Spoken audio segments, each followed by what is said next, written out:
நாம் தமிழர் கட்சி திருச்செங்கோடு தொகுதி. எங்கள் அம்மா தினமும் அலைபேசியில் அழைச்சி இந்த மாதிரி என்னோட உயிருக்கு பிரச்சனையாக இருக்குது, நான் என்ன பண்ணுறேன்னு கொண்டும்போது சென்னைக்கும் மாணிக்கம்பாளையம் திருச்செங்கோடு மாணிக்கம்பாளையத்துக்கும் நான் போயிட்டு வந்துட்டு இருக்கிற மாதிரி ஃபிர்கா சர்வேர் இவங்க எல்லாமே வந்து எங்களுக்கு வந்து இந்த நிலத்தை அளக்குறோம், அது பண்ணுறோம், இது பண்ணுறோம்னு சொல்லி அச்சுறுத்தல். இப்போ நான் இந்த கட்சியில் நாம் தமிழர் கட்சியில் இருக்கிறனால வேறுபாடு காட்டுறாங்க. மற்றும் இந்த ஆளுங்கட்சிக்காரங்க இவங்க இதுவே வந்து தொழிலாக வச்சு எங்கள் நிலத்தை பிடுங்க பார்க்குறாங்க.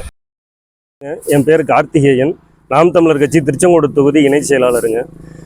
பின்னாடி இருக்கிற காடு தான் எங்களோட காடுங்க. இது வந்து ஒரு இந்து பொது குடும்ப சொத்துங்க. எங்கள் அப்பா பேர் காளியண்ணன், அம்மா பேர் தவமணிங்க. இந்த காடு பார்த்தீங்கன்னா எங்கள் தாத்தா வந்து பழனி கவுண்டர் வந்து வாங்கினதுங்க, 1968 வாங்கினதுங்க. எங்கள் அம்மா திருமணத்தின் போதே தாத்தா வந்து இறந்துட்டாருங்க. அது அம்மாவை வந்து இவங்களுக்கு கல்யாணம் பண்ணி கொடுத்ததே வந்து இந்த நிலத்தை வச்சு தான் கொடுத்தாங்க. சரி, இந்து குடும்ப பொது சொத்து தானே, என்னைக்கு இருந்தாலும் நம்ம பசங்களுக்கு தான் அப்படின்னு சொல்லிட்டு அம்மா வந்து இந்த சொத்தின் மேலே விவசாயம் பண்ணிக்கிட்டு இருந்தாங்க. ஆனால் அப்பா கூட பிறந்த அத்தை என்ன பண்ணாங்கன்னா கண்ணிங்காக தந்திரமாக வந்து அப்பா கிட்ட இருந்து பாட்டிக்கிட்ட இருந்து எழுதி வாங்கிக்கிட்டாங்க. அதுக்கப்புறம் அந்த சொத்தை வந்து அவங்களால ரொம்ப நாளாக வச்சிருக்க முடியாது, ஏன்னா பசங்க மேஜர் ஆகிட்டா கேட்பாங்கன்னு சொல்லிட்டு எப்படியோ ஒன்று வேற யாருக்காச்சும் தள்ளி விட்டலாம் அப்படின்னு சொல்லிட்டு அந்த மனநிலையில் இருக்கும்போது கட்சிக்காரங்க, அதாவது திமுகவை சேர்ந்த திருச்செங்கோடு எலச்சிபாளையம் முன்னாள் ஒன்றிய தலைவர் வந்து இந்த மாதிரி பிரச்சனை இருக்கிற நிலங்களுக்குள்ளே பூந்து இந்த நிலத்தை வந்து வாங்கிட்டாரு. இப்போ இந்த நிலத்தோட தாவா சொத்து வந்து 2008 OS 28 அப்பீல் நம்பர் 17/2018 இந்த கேஸ் வந்து நிலுவையில் இருக்குதுங்க. கொரோனா டைமில் எங்களது வழக்கறிஞர் இறந்தனால நாங்கள் வீட்டை விட்டு வெளியில் வர முடியலைங்க. அந்த சமயத்துக்கு வழக்கறிஞர் இறந்தது எங்களுக்கு தெரியாதுங்க.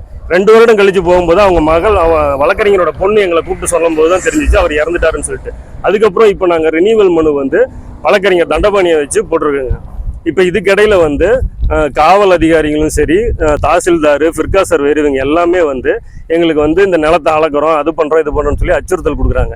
நான் வந்து கடந்த 19ஆம் தேதி வந்து தாசில்தார், VAO, ஃபிர்கா சர்வேயர் மற்றும் மனையாரங்க எல்லாத்துக்குமே பார்த்தீங்கன்னா தடங்கல் மனு தொடர்பாக வந்து மனு அளிச்சிருக்கேன். அதற்கான அக்னாலஜ்மெண்ட் காப்பியும் நான் வந்து வச்சுருக்கேங்க. எங்களுக்கு வந்து 19ஆம் தேதி அக்னாலஜ்மெண்ட் காப்பி வந்துருச்சுங்க. அதுக்கப்புறம் 3 நாளைக்கு முன்னாடி பார்த்தீங்கன்னா ஃபிர்கா சர்வேயர் வந்து நிலத்தை வந்து அளந்து கொடுத்துருக்காங்க. இந்த நிலத்தை அளக்கும்போது பக்கத்தில் இருக்கிற சக்குப்பந்தி காட்டுக்காரங்களுக்கு வந்து எந்த விதமான முறையான நோட்டீஸும் ஃபிர்கா சர்வேயர் வந்து கொடுக்கலிங்க. நான் தடங்கல் மனு கொடுத்துருந்த எனக்கும் எந்த தகவலுமே கொடுக்கலிங்க.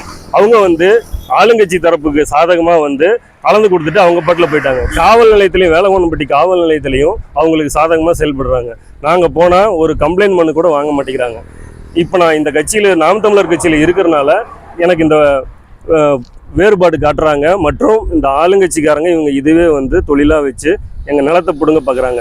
எங்கள் அம்மா வந்து எங்கள் 2 பேர்த்தையும் வளர்த்துச்சு, என்னையும் என் தம்பியும் வளர்த்துறாங்க. தம்பி வந்து ஒரு சாலை விபத்தில் வந்து இறந்துட்டாங்க. எங்கள் அப்பா எந்த விதமான ஒரு காசோ எதுவுமே கொடுக்காம நாங்களே படித்து வளர்ந்தோங்க. இப்போ எங்கள் அம்மா வந்து எங்களை வளர்த்துனதுக்கு ஒரு கடங்காரங்க ஆகிட்டாங்க. இந்த கேஸை வந்து 20 வருடமாக நடத்துறதுக்கு அதுவும் நாங்கள் வந்து கடங்காரனா எங்கள் அம்மா வந்து கேட்டுருக்காங்க. நான் இப்போ என்னோட வாழ்க்கையை வந்து நான் பார்த்துக்குவேங்க, நான் சம்பாரித்து நான் பார்த்துக்குவேன். ஆனால் இந்த சொத்துக்காகவும் எங்களை வளர்த்துறதுக்காகவும் எங்கள் அம்மா கடனாளி ஆகிட்டாங்க. அந்த கடனையும் நான் இப்போ சேர்த்து தாங்க கட்டிகிட்டு இருக்கிறேன். என்னோட குடும்பத்தையும் நான் ரன் பண்ணிக்கிட்டு தாங்க இருக்கிறேன். இதுக்கிடையில் ஆளுங்கட்சிக்காரங்க எங்கள் அம்மாவுக்கு வந்து கொலை மிரட்டல் விடுறாங்க. நான் உள்ளூரில் இல்லாமல் வெளியூரில் சென்னையில் இருக்கிறனால எங்கள் அம்மா தினமும் அலைபேசியில் அழைச்சி இந்த மாதிரி என்னோட உயிருக்கு பிரச்சனையாக இருக்குது, நான் என்ன பண்ணுறேன்னு கொண்டும்போது சென்னைக்கும் மாணிக்கம்பாளையம் திருச்செங்கோடு மாணிக்கம்பாளையத்துக்கும் நான் போயிட்டு வந்துட்டு இருக்கிற மாதிரி இருக்குதுங்க. இதுக்கு அரசு தனி கவனம் எடுத்து தமிழ்நாடு முதல்வர் அவர்களும், இல்லை மாவட்ட ஆட்சியர் அவர்களும், இல்லைன்னா காவல்துறை கண்காணிப்பாளர் நாமக்கல் அவர்களும் எங்களுக்கு உரிய பாதுகாப்பு கொடுக்கணும். எனக்கு இல்லைனாலும் பரவாயில்ல, எங்கள் அம்மாவுக்கு உரிய உயிருக்கு பாதுகாப்பு கொடுத்து இந்த நிலத்தில் இருக்கிற எங்களோட உரிமையை மீட்கிறதுக்கு நீங்கள் உதவி செய்யணும். நான் வந்து காளியண்ணன் மனைவிங்க, பழனி கவுண்டரும் கோவலாய்க்கு மருமக. எனக்கு 2 பையங்க. 10 வருஷத்துக்கு முன்னாடி ஒரு பையன் ஆக்சிடென்ட்ல சின்ன பையன் இறந்து போயிட்டான். பெரிய பையன் மட்டும்தான். எனக்கு சொந்த பந்தம் எல்லாருமே வசதி இல்லாத குடும்பத்தில் வந்தவதான். என்னை வந்து வரதட்சணை கேட்டு அந்நாடு கொடுமைப்படுத்தினாங்க. நான் அம்மா வீட்லேயே போய் இருந்துக்கிட்டேன் இப்போ 8 வருஷமா. சரி, நான் அமௌண்ட்ல இருந்துட்டு பையனை படிக்க வச்சுட்டு இருந்த 2யும், ஒரு பையன் ஆக்சிடென்ட்ல இருந்துட்டான், ஒரு பையன் இப்போ இருக்கிறாங்க.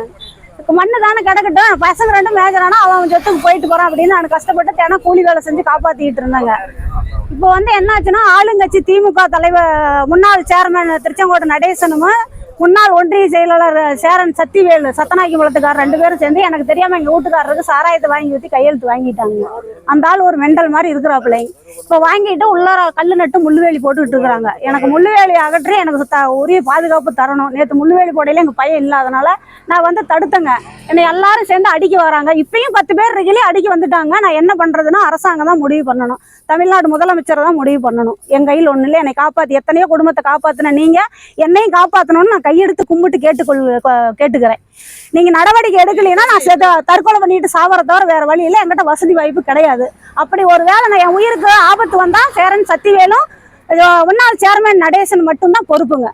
இது மட்டும் எனக்கு செஞ்சு கொடுத்தா போதும். ரொம்ப நன்றி.